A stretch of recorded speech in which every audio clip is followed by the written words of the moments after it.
El anclaje está en equilibrio. Se soporta por el sistema de cuerdas verde y roja. La cuerda roja es continua y la fricción de la polea se desprecia. Si la fricción de la polea se desprecia, en teoría, la magnitud del ramal de esta cuerda, de la cuerda CE, es igual a al tramo ED. O sea, toda la carga a lo largo de la cuerda es de 800 Newton. Lo que se va a hallar es cuánta fuerza soporta el anclaje y cuánto peso se puede suspender de tal manera que la cuerda roja no se rompa. El anclaje AB no pesa, lo que quiere decir que el anclaje soporta fuerza en sus extremos, acá en el apoyo A y en B. Entonces, si el anclaje no pesa o es de peso despreciable y la fuerza solo actúa en sus extremos, la fuerza que hace el anclaje es a lo largo del eje de simetría de él. Lo que quiere decir que en B tendríamos ¿cuántas fuerzas concurrentes? La fuerza del anclaje 1, la cuerda verde 2 y la cuerda amarilla 3. Observemos que aparte de que en B hay 1, 2, 3 fuerzas concurrentes, en la polea A hay también otro sistema de fuerzas concurrentes. La fuerza S1, el tramo ED2 y la cuerda verde 3. Entonces quiere decir que aquí tenemos en todo este sistema dos partículas. La polea, una primera partícula y la segunda partícula B. Vamos a comenzar el estudio de la partícula E, donde se tienen tres fuerzas concurrentes. Es importante que miren acá que comenzamos por la partícula E, ya que conocemos la fuerza o la magnitud de la cuerda roja, que es 800 Newton. Miren que este triángulo que se forma acá es un plano. Si para detallar mejor los siguientes cálculos, este plano que he coloreado acá, voy a borrar la mitad para seguir trabajando medio triángulo. Entonces ya tenemos, dijimos que todo esto es un plano, y de ese plano nos interesa hallar la fuerza que soporta el cable verde para pasar a la partícula B y hacer el siguiente análisis. Primero la partícula E, luego la B. Lo común entre la partícula E y B es la fuerza verde. Entonces analicemos la partícula E, la polea, para calcular la fuerza verde. Observen el plano que les acabo de mencionar que se forma acá.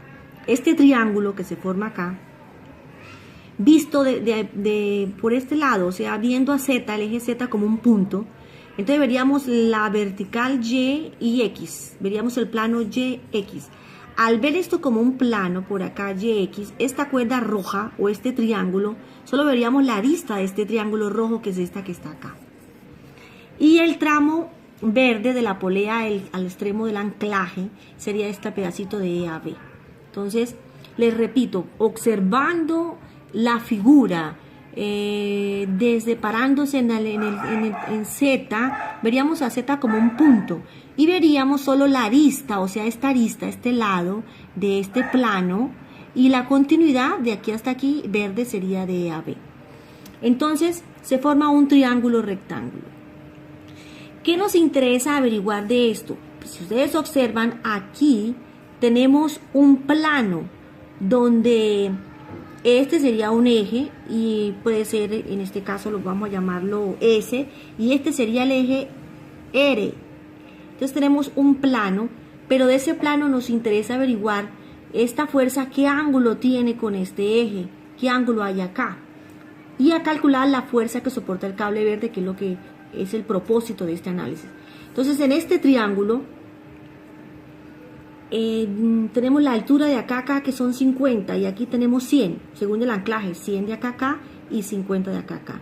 Con 50 y 100 se determina la dirección de esta arista respecto al eje X, que lo llamé aquí alfa.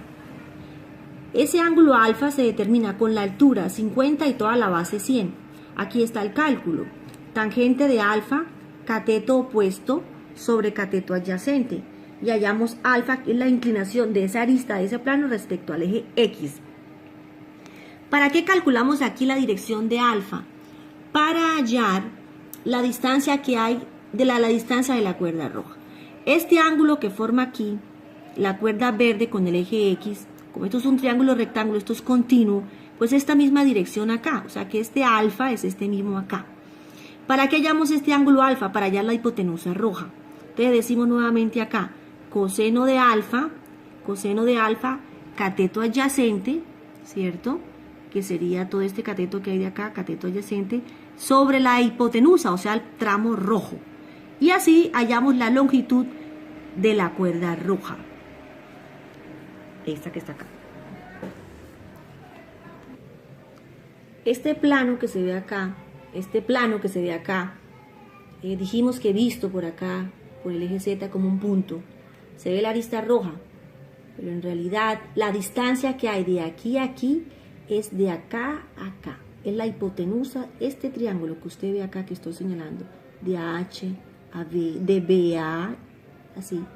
Este triángulo que estoy señalando es este triángulo que se ve acá. ¿Qué nos interesa averiguar acá? La distancia que hay de aquí a aquí, que en realidad corresponde a la distancia que hay de la polea a H. ¿Para qué hallo esta distancia? Porque es que este plano que usted ve acá como un triángulo que coloreé de lápiz y le borré medio, este triángulo, es un plano que se lleva aquí y que he llamado, este en azul es este azul y este verde es esta fuercita verde que está acá. Entonces a este eje que está verde-azul, que es verde-azul, yo lo llamo eje R, Y perpendicular a R, es decir, si este es R, perpendicular a R, así sería el eje S. Y la cuerda roja es esta que pasa por la polea. La carga F es esta que está acá. Como yo ya sé la magnitud de la cuerda roja y no hay fricción, este ramal soporta 800 newton, esta 800 newton. ¿Cómo determino beta? Conozco 400 de acá a acá, ¿cierto? Que es esta distancia de acá a acá.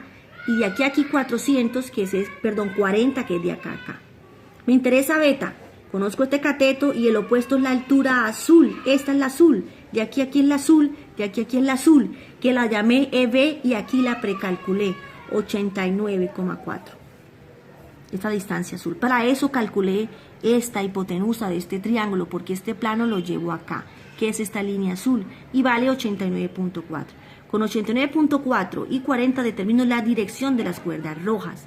¿Para qué determino la dirección? Para poder plantear el ejercicio en el plano y poder decir sumatoria de fuerzas a lo largo del eje R, o sea la vertical R, involucro 800 seno de beta me da la vertical, más 800 seno de beta la otra vertical, las dos verticales rojas, menos la verde, que es TEB.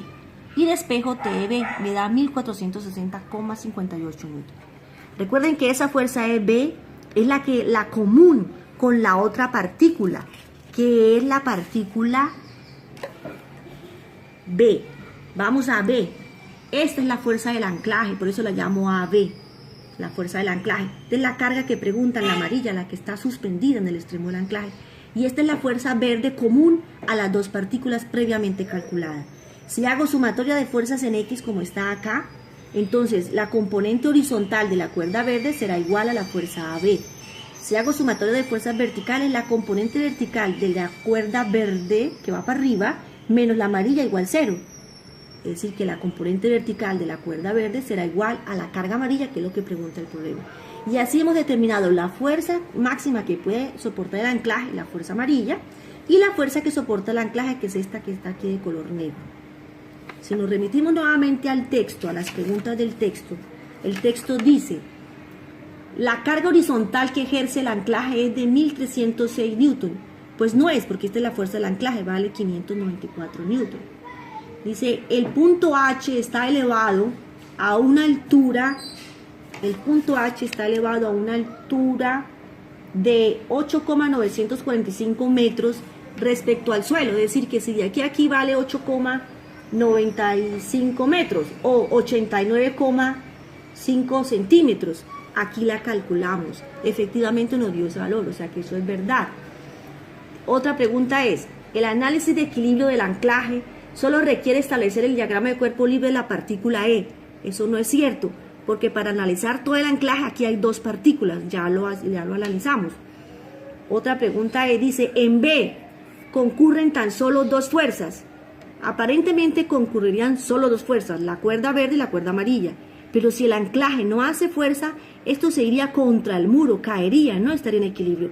Estas cuerdas amarillo y verde están en equilibrio, o esta carga F está en equilibrio con las cuerdas, gracias a que el anclaje se opone a que esto se mueva hacia la izquierda. El anclaje es una fuerza hacia acá, a lo largo del eje de simetría de la pieza.